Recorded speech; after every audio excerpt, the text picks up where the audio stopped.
정치에 개입하고 그랬던 세력들이 쿠데타까지 일으켰습니다. 그 세력들이 국회에 와서 공작을 합니다. 쿠데타 세력은 누굴 이야기합니까?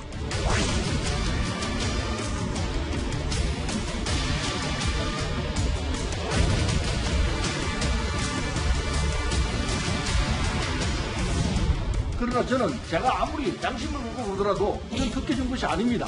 상이한 것은 모두가 허위 공문서이거나 하나를 제외한 나머지가 허위 공문서입니다.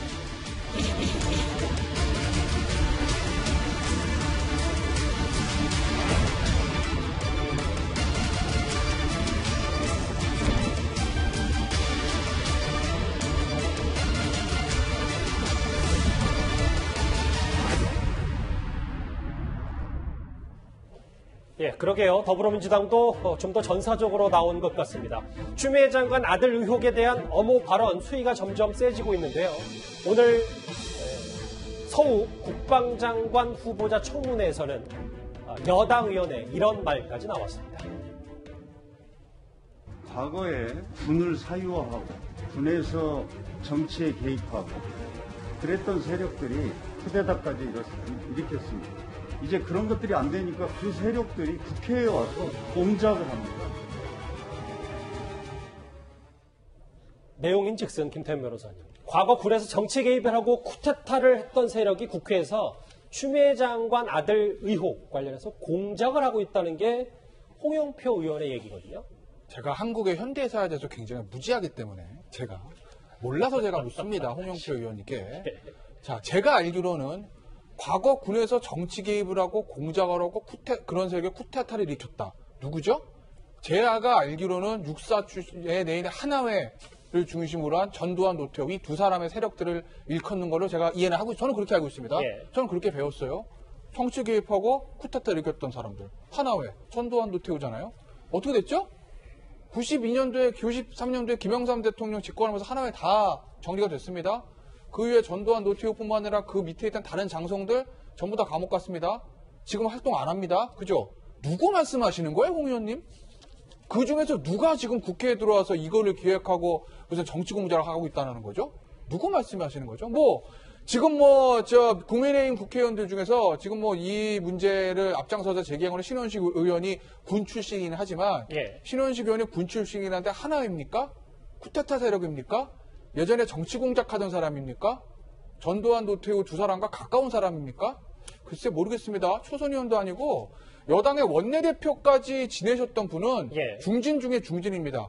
우리 사회를 이끌어가는 리더 중에 리더입니다. 그런 분의 입에서 아무런 근거도 없이 저런 말씀을 저는 국회에서 서슴없이 하신다는 게 저는 도저히 납득이 가지 않고 민주당이 과연 이 사태를 어떻게 바라보고 있는 것인가에 대해 의구심을 가지게 하는 발언이라고 저는 봅니다.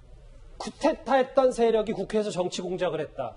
역시나 국민의힘의 군 출신 의원들 오늘 바로 청문회에서 거센 반발을 했습니다. 쿠데타 세력이 국회에 들어와서 공작을 했다는데 여기 국회에 들어온 쿠데타 세력은 누굴 이야기합니까? 제가 5.16 때는 육사 생도였습니다. 12.11 때는 저는 대위였습니다. 전방에서 수색 중대장 하고 있었습니다. 이렇게 예단을 해서 쿠데타 세력이라고 얘기하고 우리 당 의원님들은 오늘 청문회 하지 않겠습니다. 그래서 저 말 때문에 오전 중에 청문회가 사실 오늘 신임 국방장관 후보자 청문회 검증하고 이제 들여다보는 건데 잠시는 파행이 됐었어요.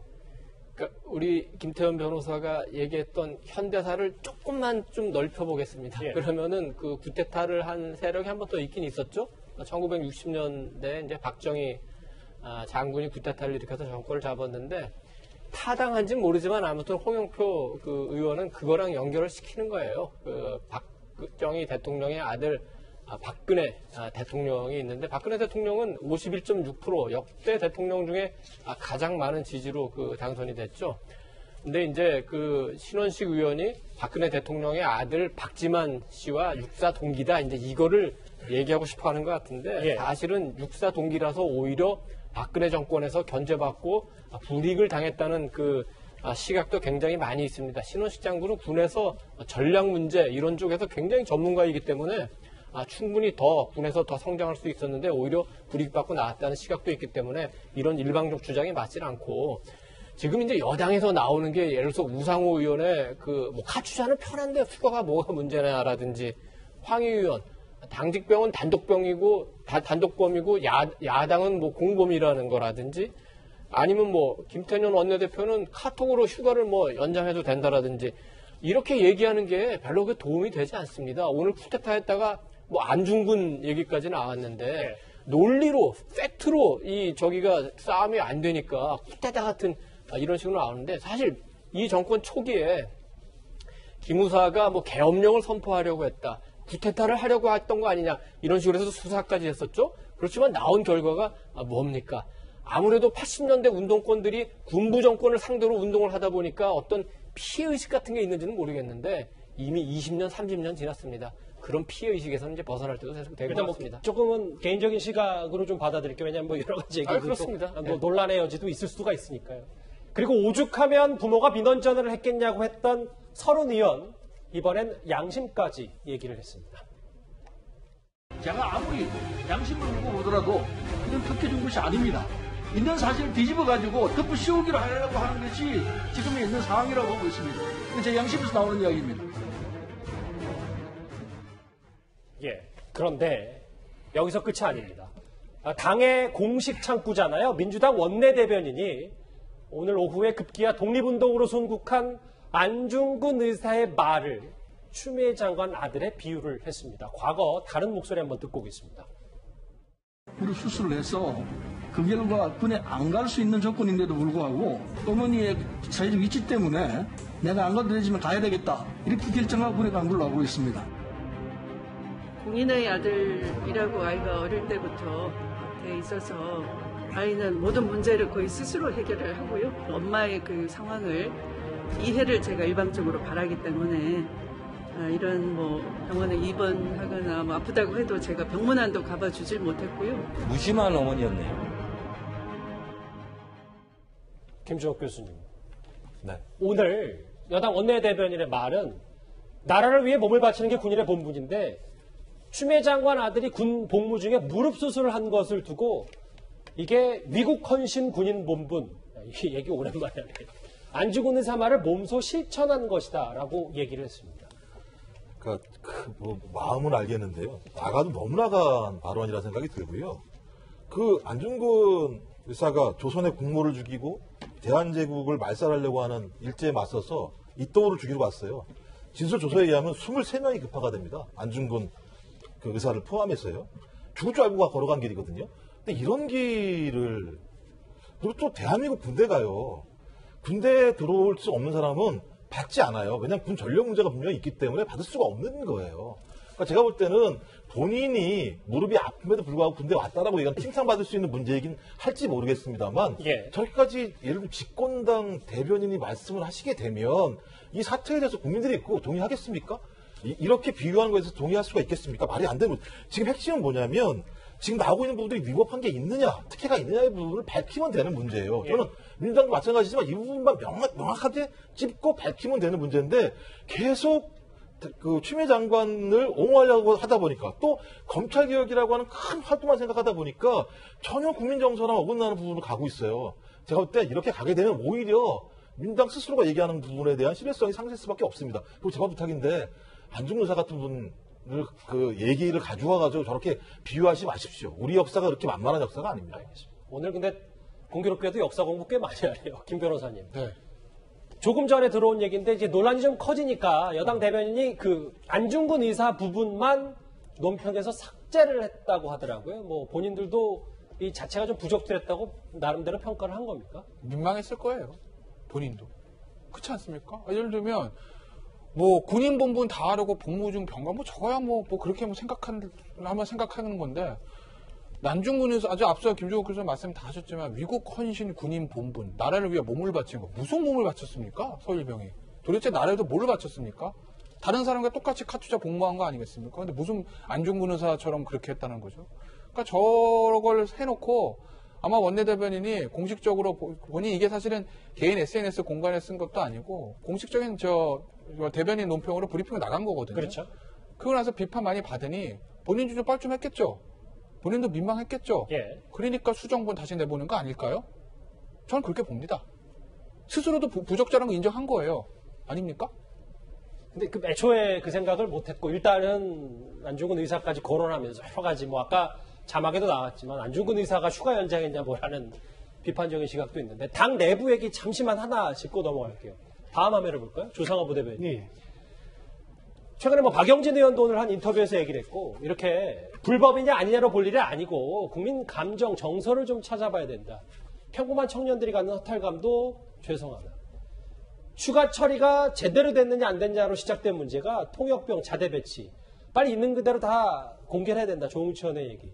근데 또 내부에서는 또 여러 가지 이 두 사람에 대해서 또 얘기 비판 목소리도 있거든요. 아니, 여당에서 분명히 단언해서 말씀드리는 건 법적인 문제가 없다는 겁니다. 여러 차례 전화로 연장 가능하냐? 육군 병영생활 규정 111조에 따라 가능합니다. 그리고 실제로 그러면 전화 연장한 사례가 있느냐? 심지어 카투사에서만 3,103, 그러니까 전체 연장한 사례가 전체 부대에는 3,137건이고 카투사에서도 35건이나 있습니다. 그러니까 다 이런 것들은 확인된 거예요. 다만 여당 내에서도 우려하는 건 이게 군 휴가 문제라는 겁니다. 이 군 휴가 문제는 이제 이 군대 문제 그다음에 애들 뭐 진학 문제 이런 문제는 우리나라에서는 굉장히 민감한 주제이기 때문에 이런 문제에 대해서 국민들 마음으로 좀 더 그 자세를 취함에 있어 겸손할 필요가 있다. 그런 부분은 충분히 공감할 만한 말이거든요. 그러니까 조상호 부대변인도 이제 뭐 쿠데타 세력의 뭐 공작이라든지 혹은 안중근 의사까지 거론하는 거는 부적절했다고. 안중근 의사 부분은 뭐 일부 표현은 부적절하게 느껴질 수 있겠지만, 그러니까 그러한 길을 걸어가려고 노력했다는 취지인 거지. 그분과 같은 삶을 살았다거나 그분과 같은 정도의 뭐 행동이다 이렇게 한 취지로 얘기한 건 아닌 것 같고요. 근데 이제 아까 말씀하신 것처럼 쿠데타 뭐 세력이라든가 아니면 뭐 예를 들면 소설 문제라든가 이런 거친 표현으로 접근을 하게 되면 국민들이 조금 어쨌든 감정적으로 허용될 수 있는 권리를 행사했어도 그 권리를 다 누리지 못한 사람들도 있거든요. 그러니까 그런 부분에 대한 좀 약간 아픈 마음이거나 소외되는 마음 같은 거를 아울러 살필 필요가 있는데 그걸 너무 그냥 난 잘못 하나도 없다 이렇게 가져가는 거는 좀 문제가 있을 수 있다. 국민은 조금 더 보듬을 필요가 있다. 뭐 이런 그렇습니다. 네. 알겠습니다. 국민 얘기가 나왔으니까 여론조사 짧게 제가 한번 정리를 하면 추 장관 물러나야 되냐 말아야 되냐라고 해서 여론조사는 뭐 동의한다 동의하지 않는다 비교적 팽팽하고 글쎄 뭐 동의한다가 뭐 오차범위 내인지는 모르겠습니다. 일단 조금 많은데요. 이 부분도 좀 유념을 해봐야 되겠습니다. 이제 20대는 근데 특히 20대 같은 경우는 조금 더 추 장관 특혜 의혹에 대해서 부정적인 시선이 좀 많은데요. 뭐 여론조사는 이렇고요. 마지막 질문을 제가 이도훈 의원께 드릴게요. 그럼 공은 정말 청와대에 있는 건지 없는 건지 이 부분일 텐데 어제 최재성 수석이 한 방송에 출연해서 추 장관 의혹 빨리 수사해야 된다. 아들 의혹 수사 왜 늦는지 저도 이해가 안 된다. 근데 이제 국민들이 더 이해가 안 될 수 있어서 이 정도는 청와대와 당 혹은 뭐 정부가 좀 긴밀하게 소통을 해서 여론이 어떻게 흘러가는지를 좀 공유가 돼야 되는 건 아닌가 이런 생각도 드는데요. 그러니까 몇 번은 좀 읽어봐야 될 것 같은 그 메시지죠. 사실 그 지난 1월 3일날 야당의 고발로 이 사건이 시작됐지만 본격적으로 문제가 된 거는 9월 1일날 추미애 장관이 그날 조간 보도에 나온 그 보좌관이 대위한테 전화했다는 보도를 부인하면서부터 시작된 겁니다. 그 다음날 녹취를 까면서 거짓말 논란이 일었고 녹취를 공개하면서 그렇죠. 9월 9일에 지난 9일에 어떻게 보면 정부가 조금 그 총력전을 기울이면서 추 장관을 방어하기 시작했다고 볼 수 있습니다. 그날 무슨 일이 있었냐면은 국회 국방위원회 민주당 소속 의원하고 국방부 차관 등이 만나가지고 협의를 했고 바로 그 다음날 국방부가 추가 문제 없다 발표를 하고 여당 의원들이 일제히 엄호하기 시작했고 거기에 국민권익위라든지 외교부 장관이라든지 보훈처 차관이라든지 같이 가세했기 때문에 어떻게 보면 여권이 총력을 다해서 방어를 했는데 이게 하다 보니까 지금 약간 여론이 어떻죠? 민심이 어떻죠?